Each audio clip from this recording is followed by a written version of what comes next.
Welcome to the Personal Data Breach webinar. My name is Mary Jervis. I am the Group Manager of the Personal Data Breach teams. I am joined by Emily Knight, Team Manager from the Civil Investigation team, and Rachel Ankers, Lead Case Officer from the Personal Data Breach team. Thank you for taking the time to join us. We hope you will all benefit from attending and either firm up your already excellent knowledge of personal data breaches or learn something new to take away to improve your practices, which will ultimately help the people affected by breaches, who, let's be honest, should be at the forefront of your thinking. The aim is to share some learnings we have made over the last 12 months or so, since the implementation of the GDPR and Data Protection Act 2018. This will take the form of a scenario which hopefully you have all managed to have a look through already. During 2018-2019, around 14,000 breach reports were received into the ICO. The previous year it was 3,300, over a 300% increase. It could be argued that that is a natural increase due to the new mandatory requirements of the GDPR. But is that a true reflection of what is happening in the real world? Of those reports that we received, 82% were closed with no action required, although where appropriate, we do give controllers advice to help them with future breaches. We know some controllers are over-reporting. From a small survey of callers to the Personal Data Breach team on the advice line, 60% of the breaches described by controllers did not meet the threshold to report. Whilst we provide advice to controllers, we don't say you don't need to report, as the controller knows their business best and knows the full facts of the breach and impacts to the data subjects. The flip side of over-reporting is under-reporting. This is more difficult to quantify, as we don't know what we don't know. Why might there be over and under-reporting? Could there be a fear of repercussion? A lack of accountability? Are controllers absolving themselves from their responsibilities? Is there a lack of awareness, either of the GDPR itself or internally, for example, identifying a breach has happened? Is there a lack of confidence in risk assessing? And does it really matter? Well, ultimately, yes. Where controllers just report everything, can they really argue they are taking their accountability responsibilities seriously? Where's the risk assessment for the impact on data subjects? How can data subjects be suitably protected if controllers put notifying the ICO at the top of their list of tasks to do following a breach? And what about under-reporting? They may miss an opportunity to obtain advice from experts on how to manage, mitigate and learn from a breach to avoid a reoccurrence. And let's not forget the legal implications of late reporting or failing to report. It's more desirable all round to report as per the obligations than hope the ICO don't hear about the breach from another source, for example in the press or from complaints from data subjects. We're a reasonable regulator. We want to educate and improve practices. Any formal action is taken in line with our regulatory action policy and is fair, proportionate and aimed to act as a deterrent. I will now hand you over to Emily, who will discuss the scenario with you. Thank you, Mary. So we're now going to work through a hypothetical breach scenario, which hopefully you've had a chance to read through. We're then going to ask you some questions and you'll get to select your answer. They are multiple choice, and I'd like to reiterate that this is not a test. The responses are anonymous and we will discuss any responses that we do receive. We want to understand your thinking at different stages as the breach unfolds, with regards to the action you may take and when. who will then provide some tips on how to manage a similar situation in your organisation to mitigate the risk caused to data subjects. So we are looking at a lost briefcase, which we initially thought contained only a laptop and case files. The employee did not report it to his manager straight away, as he thought he had left his briefcase at the office.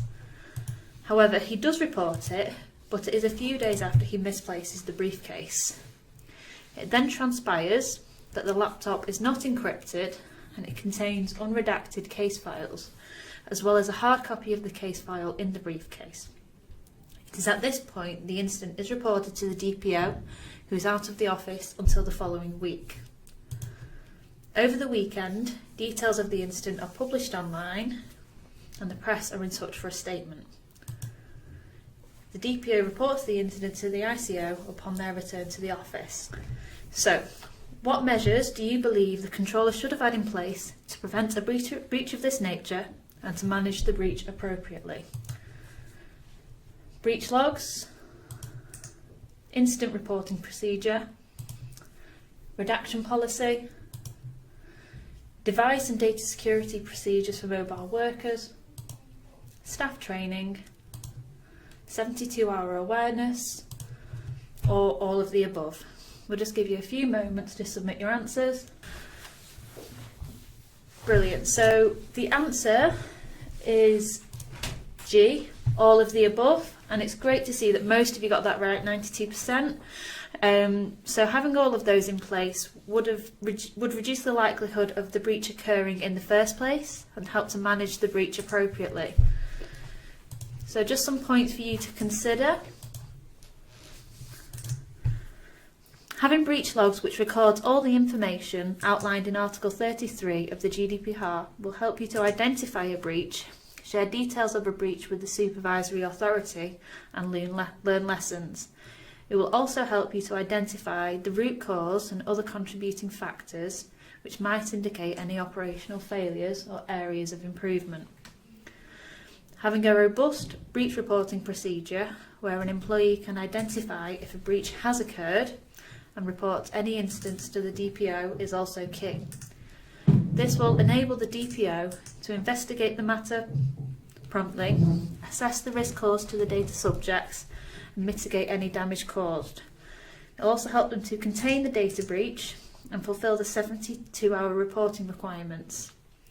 Please remember that this is 72 consecutive hours, not 3 working days.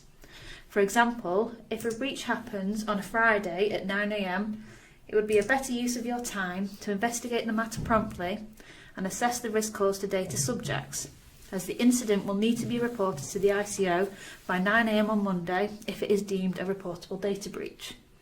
Because it's the weekend is not a valid excuse for late reporting. So back to this.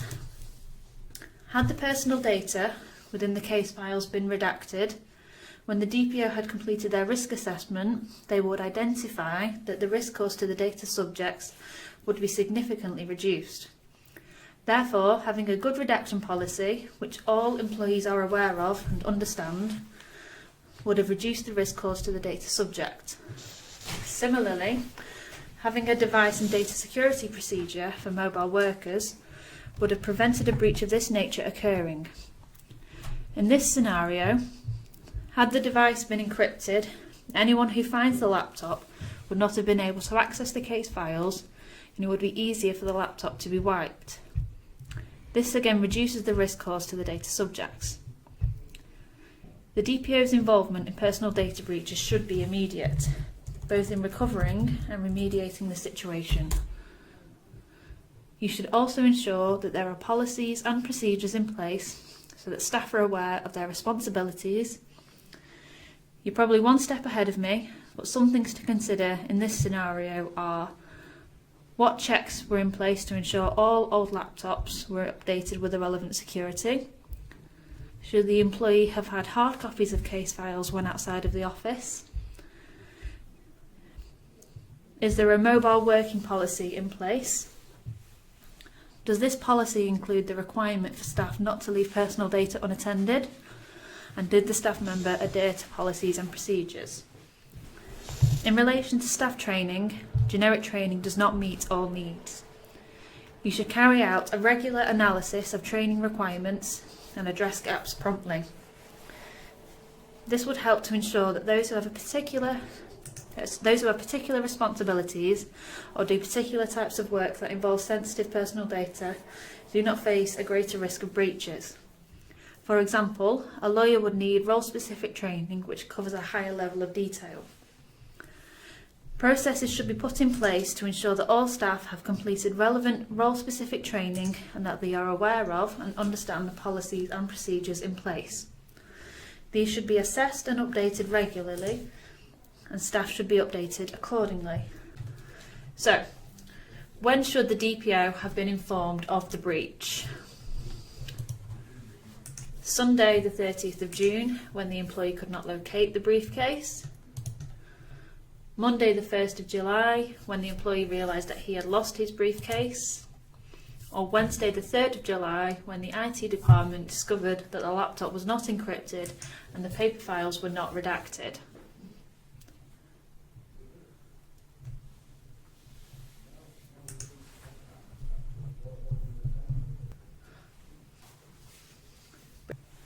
Great, so it's been a bit of a mixed response, this one. So the answer is actually B, Monday the 1st of July, when the employee realised that he had lost his briefcase. So I'm just going to explain a little bit further.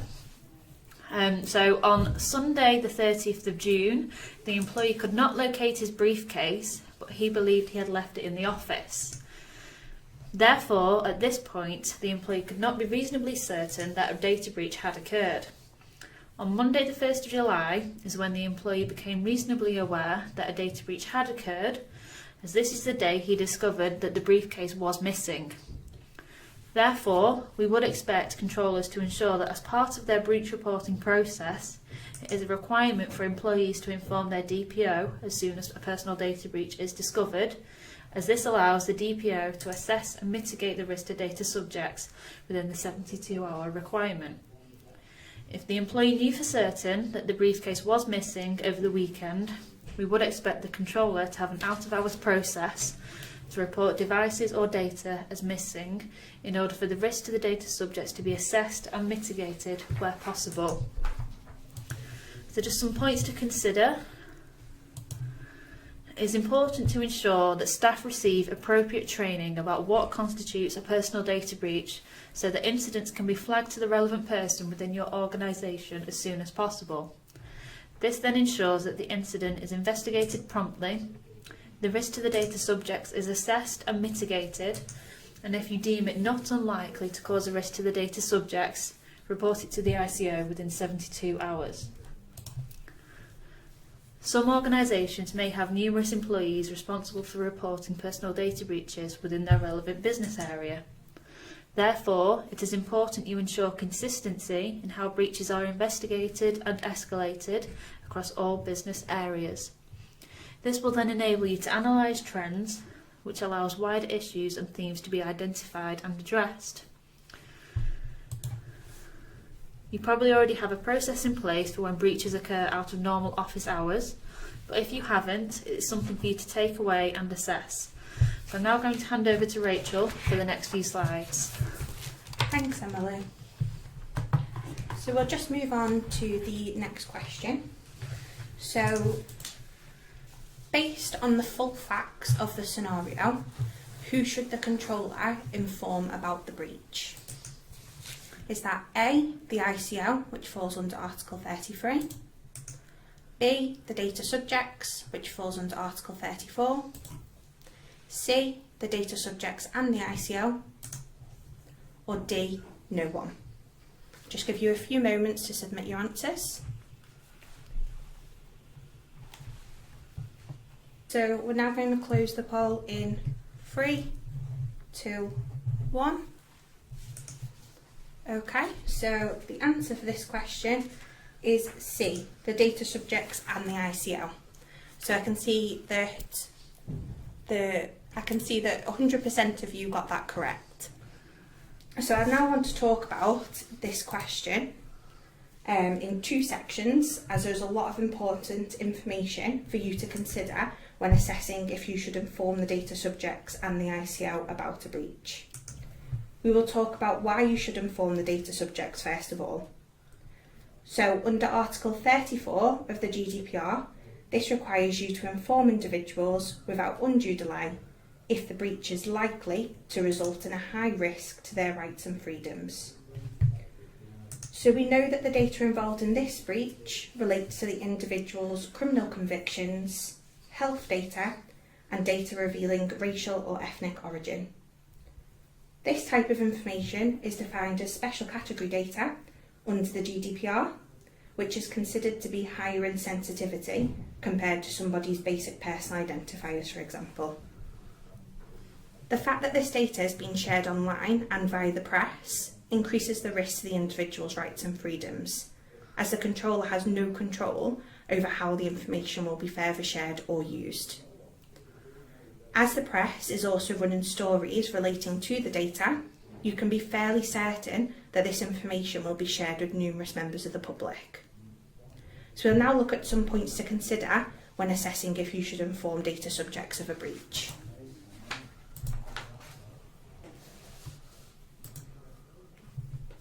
When you decide a breach is high risk, you'll notice the threshold for informing individuals is higher than notifying the ICO.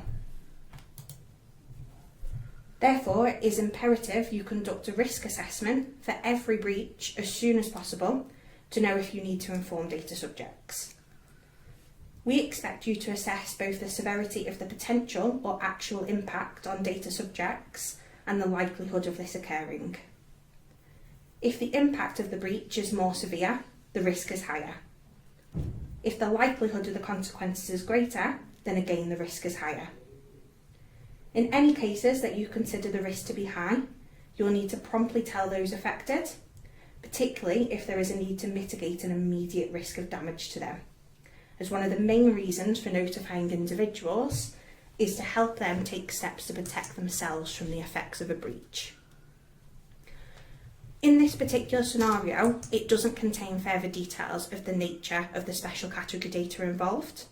However, as we've already discussed, due to the data being special category information and due to this being shared publicly, we know it is a high risk. However, it is important to note that just because data relates to special category information, this doesn't always make it a high risk to data subjects. So for example, if there is health data involved in a breach, you'd want to consider the nature of this data. If this relates to data subjects' allergies, this would be looked at differently than if the health data disclosed that they had HIV. If the data included criminal convictions, then to make a thorough assessment of the risk, you should think about how much data was included about the criminal conviction. How sensitive in nature was the conviction? So for example, you would look at a driving conviction versus a murder conviction differently. Another point to consider with this type of data would be if it was already in the public domain. You should also determine if you can contain the breach. For example, taking steps to have the data returned to you where possible, as this may mitigate the risk to individuals. Another thing to consider is who the recipient of the data is. If this is a professional organisation, this may also mitigate the risk to individuals, as you would expect them to be aware of confidentiality and data protection.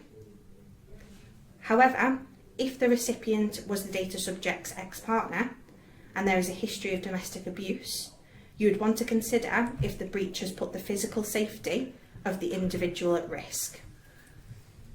So in summary, when assessing risk, you shouldn't focus on one area of the incident, such as the data involved. You should assess a breach on a case-by-case basis and look at all aspects of what has occurred to lead you to your decision and next steps. If you decide not to notify data subjects, you will still need to assess if the breach is reportable to the ICO, which we'll discuss in further detail on the next slide. You should also remember the ICO has the power to compel you to inform affected individuals if we consider there is a high risk to them. In any event, you should document your decision-making process in line with the requirements of the accountability principle under the GDPR. It's also important to note that there are certain circumstances where notification is not required or appropriate under Article 34, Section 3, as this advises that under certain conditions, the data subjects would not need to be informed. So, for example, one of these conditions is if the controller has taken subsequent measures which ensure that the high risk to the data subject's rights and freedoms is no longer likely to materialise. If you are not already aware of this area of the GDPR, you should ensure that you familiarise yourself with all the conditions listed under this article, so you can make an informed decision regarding if you need to notify data subjects of a breach. So we'll now discuss why the breach is reportable to the ICO, and we'll provide you with some points to consider when assessing if you need to notify the ICO of a breach. So you may wonder why we've discussed if you should inform the individuals before you inform the ICO. As we've already discussed, and I'm sure all of you already know, the threshold to tell individuals is higher than to tell us, so of course you're going to report it to us. This is because under Article 33 of the GDPR, this advises that a data controller should report all personal data breaches to the ICO unless a breach is unlikely to result in a risk to the rights and freedoms of individuals, and this is as opposed to it being a likely high risk to their rights and freedoms. Another reason why we've discussed telling the individuals first is because you should be thinking about the risks to the individuals and completing your meaningful risk assessments ahead of reporting the breach to us. When assessing if a breach is notifiable to the ICO, you should focus on what the likelihood of risk to the data subject's rights and freedoms are, instead of the possibility of risk. We found if you focus on the possibility of risk, you can think of the worst possible scenario. But what we want you to do is focus on the likelihood. So we mentioned in the previous slide a number of things that can mitigate the risk, such as containing the breach and considering who the incorrect recipient of the data is. These same mitigations may also be enough to make a breach unlikely to result in a risk to the individual's rights and freedoms, and therefore not reportable to the ICO. Further things to consider when assessing the risk of a breach is if the data involved in a breach is not special category information, such as basic personal identifiers, this may have limited impact on individuals. However, as advised earlier, you should consider a breach as a whole, as one element of this does not give you the full picture of the risk posed to data subjects. It's also important to consider if a breach has impacted on any service you provide to individuals. In this scenario, we know the data is being used for an upcoming trial. So you'd expect the controller to consider if they have copies of this data, and if not, what effect will this have on the service they provide to the data subject? So for example, will this or the media attention impact on the upcoming trial? If a breach is reportable to the ICO, Article 33 also requires controllers to report within 72 hours where feasible. If notification to the ICO is not made within 72 hours, it should be accompanied by reasons for the delay. It's important to note that the legislation includes the wording where feasible, as it is recognised that it will not always be possible to investigate a breach fully within the 72 hours, to understand exactly what has happened and what needs to be done to mitigate any risk. So the GDPR allows controllers to provide the required information in phases, as long as this is done without undue further delay.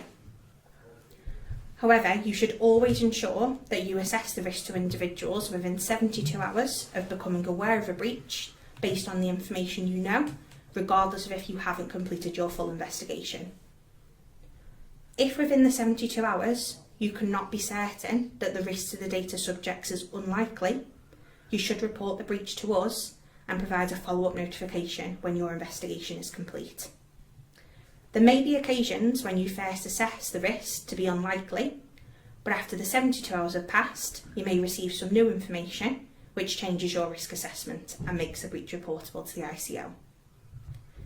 The ICO may deem this as an acceptable reason for reporting outside the 72 hours, if your initial justification for the risk to be unlikely was reasonable and you took all the appropriate steps to assess and manage the breach. However, in these circumstances, as soon as you determine that there is a risk to the data subject's rights and freedoms, you should report the breach to the ICO without undue delay, regardless of if you are already outside your 72-hour reporting requirement.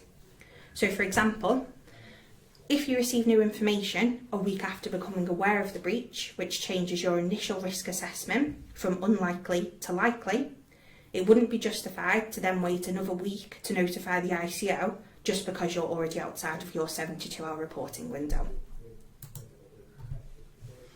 Okay, so if you do assess a breach as being unlikely and not reportable to the ICO, you must be able to justify this decision. So we'd expect you to document your decision within your internal breach log, because this enables you to explain your decision making further down the line should it become necessary. The ICO does review the reasons provided by data controllers for delayed notifications, and if we deem the reasons to be unjustified, we can issue a fine for late reporting. The fine can also be combined with the ICO's other corrective powers, which you can read more about under Article 58 of the GDPR. An example of an unjustified late notification would be if the person responsible for reporting breaches was out of the office or unavailable, as you should always have contingencies in place within your breach reporting process to ensure you can detect and can notify a breach on time and to provide the necessary details. We would also consider a late notification to be unjustified if your reason was due to staff not being aware of the 72-hour requirement. It's your responsibility as a data controller to ensure you comply with the obligation of reporting within the 72 hours. A final example would be if it was more convenient for you to report outside of 72 hours due to things like weekends or bank holidays. Because as Emily touched on earlier, the 72 hours are consecutive and not working days. Okay, so moving on to the next question. At what point should the controller report the incident to the ICO? So is that A, Sunday the 30th of June, when the employee could not locate his briefcase? B, Monday the 1st of July, when the employee realised that his briefcase was missing? C, Wednesday the 3rd of July, when IT discovered that the laptop was not encrypted and that the case file was not redacted? Or D, Monday the 8th of July, when the DPO is informed of the breach and discovers that the data has been published online? So I'll just give you a few moments to respond. So the answer for this one is C, Wednesday the 3rd of July, when IT discovered that the laptop was not encrypted and the case file was not redacted. So I can see the majority of you got this right. So I'll now talk through why this is the correct answer. On Sunday the 30th of June, the employee could not be certain that a personal data breach had occurred, so there's no requirement at this point to inform the ICO. On Monday the 1st of July, the controller believed the laptop was encrypted and that the paperwork was redacted. The controller also wiped the laptop. So at this point, you can see that the risk of a third party accessing the data would be low, due to the security measures the controller believed they had in place. Therefore, the risk to data subjects' rights and freedoms would be unlikely, and the incident would not meet the threshold of reporting to the ICO. On Wednesday the 3rd of July, this is when you can see a risk to the individuals because the controller knows the data could have been accessed and the appropriate security measures were not in place. Therefore, the controller could no longer be reasonably certain that the risk to the data subjects would be unlikely, given the sensitivity of the information and the accessibility of this. On Monday the 8th of July, at this point, the data controller had already been aware that there was a risk to individuals since Wednesday the 3rd of July. So waiting until the DPO returned to the office on Monday the 8th of July would not be justified because, as explained earlier, you should ensure you have contingencies in place to assess and notify a breach on time, regardless of if your DPO is out of the office during the 72-hour time frame. Okay, so we'll now look at some points to consider when assessing at which point you should report a breach to the ICO.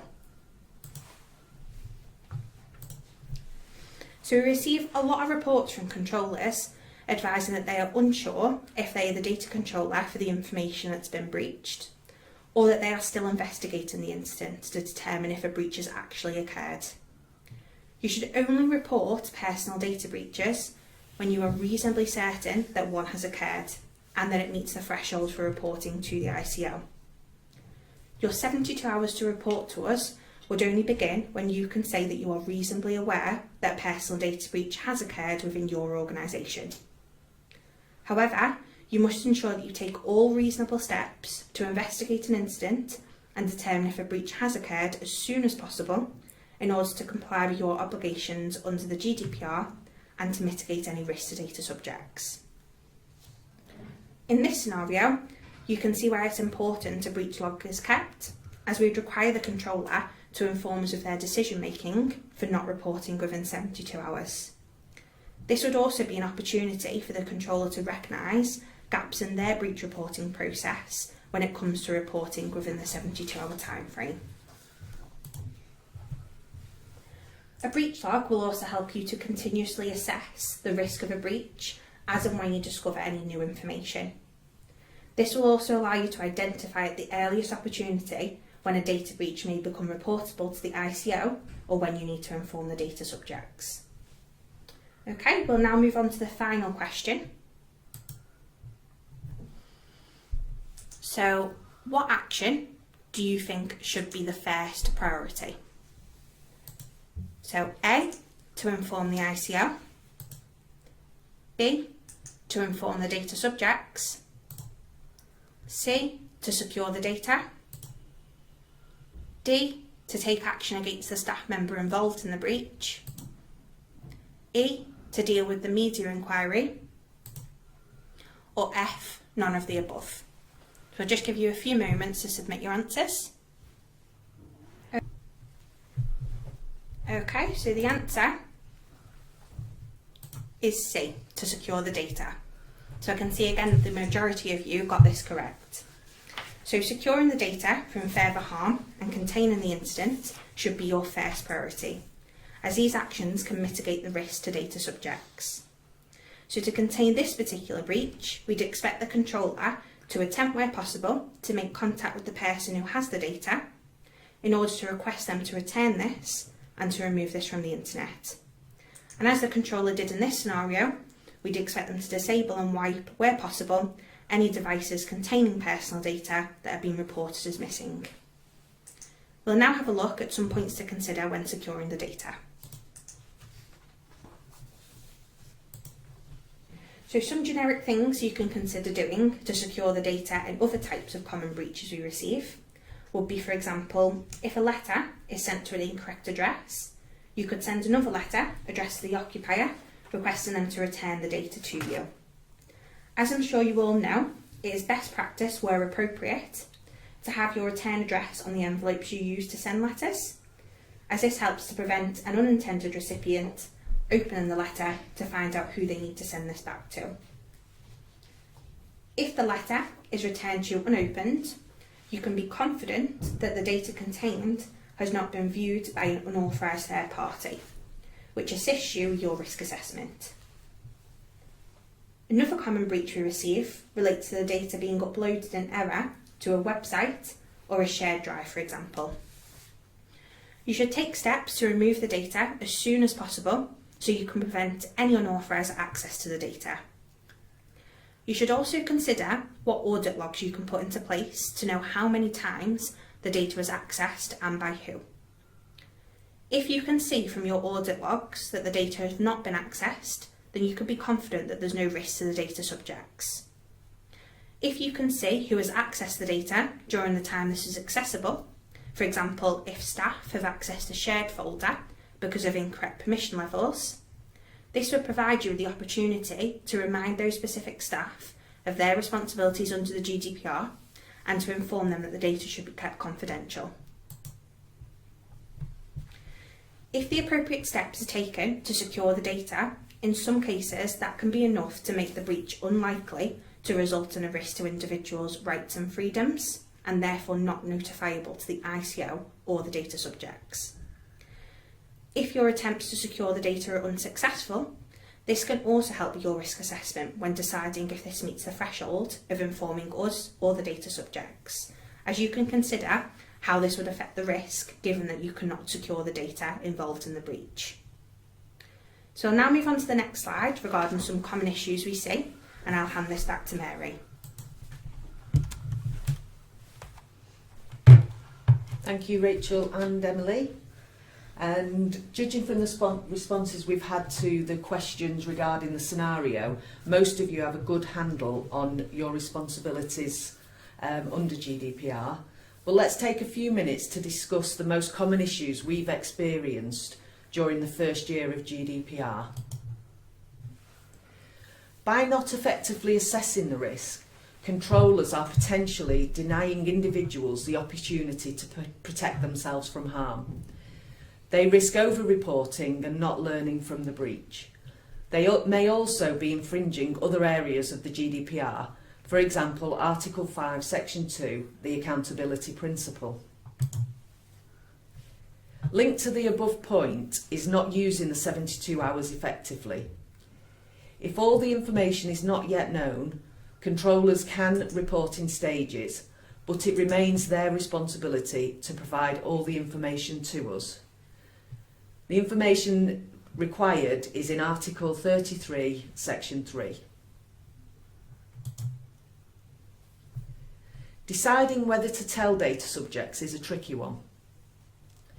The default position for some controllers is to always tell them. And in some instances, this is definitely the most appropriate course of action. But controllers need to balance the effect of telling them versus not.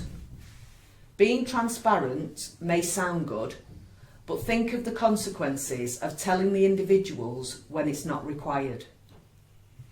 If they are informed of every breach, it may result in notification fatigue, and they then ignore the one time controllers advise them to take action to protect themselves. It may also cause unnecessary worry and panic. You should also consider that however the data subject hears about the breach, they may want to exercise their rights under the GDPR. Therefore, controllers should consider a potential increase in subject access requests, requests for deletion of data, or to cease processing. Appropriate resources should be allocated to these requests, as controllers still need to respond within a calendar month, as per their requirements under the GDPR. As in the scenario we've worked through, controllers need to have a robust internal reporting process and ensure staff know how to identify it and indeed feel able to report upwards when they spot one. Also, they need contingencies. What happens if the DPO is on holiday or off sick? Who picks it up in their absence? In the rare occasions controllers report outside 72 hours, they should explain the reasons for this. If you can take all these points away and the tips that Emily and Rachel have shared with you and integrate them into your own data breach work, you will be helping improve experiences of data subjects, direct ICO resources to those breaches requiring our input, and build confidence in your own areas of expertise, not to mention complying with your legal obligations.